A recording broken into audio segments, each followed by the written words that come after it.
নমস্কাৰ ৰঙালী বিহু আহি আছে আৰু আজি আপোনালোকৰ প্ৰিয় চেনেল নিউজ 18 অসম নৰ্থ ইষ্টৰ হেঁপাহৰ ৰঙালী অনুষ্ঠান এবাৰ নগাঁৱৰ নেহেৰুবালিত এবাৰ ইয়াত শ্বুটিং কৰা হ'ব। আজি ৰেকৰ্ডিং হ'ব আৰু গৰু বিহুৰ দিনাখন অনুষ্ঠানটো সম্প্ৰচাৰিত হ'ব।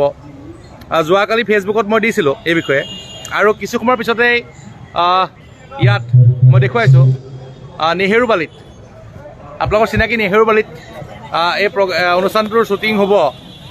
ইতিমধ্যে সকলো আহি পাইছেহি। কেইবাগৰাকী জনপ্ৰিয় শিল্পী আছে, কৃষ্ণমণি নাথ আছে, পাপৰি গগৈ আছে, আপোনালোকৰ গীতাৰ্থ আছে, বৰণ বিকাশ দা আছে আৰু লগতে দৰথী আছে, সংগীতা আছে, বিকি আছে, পাৰ্থই আহিব। গতিকে সকলোকে অনুৰোধ জনাইছোঁ, আহক আপোনালোকৰ নিজৰ চহৰ নগাঁৱৰ নেহেৰুবালিত অনুষ্ঠানটি হ'ব।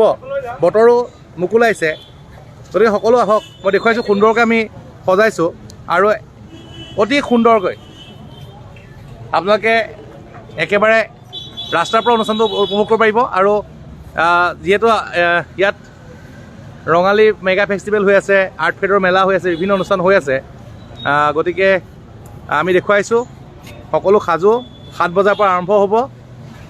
আপোনালোক আহক সকলো। আৰু নগাঁৱৰ নেহেৰুবালিত এবাৰ নিউজ 18ৰ হেঁপাহৰ ৰঙালী এবাৰ নগাঁৱৰ নেহেৰুবালিত সকলোকে আমন্ত্ৰণ জনালোঁ।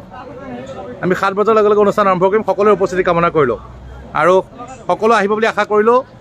নিউজ 18 আপোনালোকৰ প্ৰিয় চেনেল নিউজ 18ৰ এবাৰ ৰঙালী বিহু অনুষ্ঠান নগাঁৱত হ'ব, গতিকে সকলোকে আমন্ত্ৰণ জনালোঁ। ধন্যবাদ।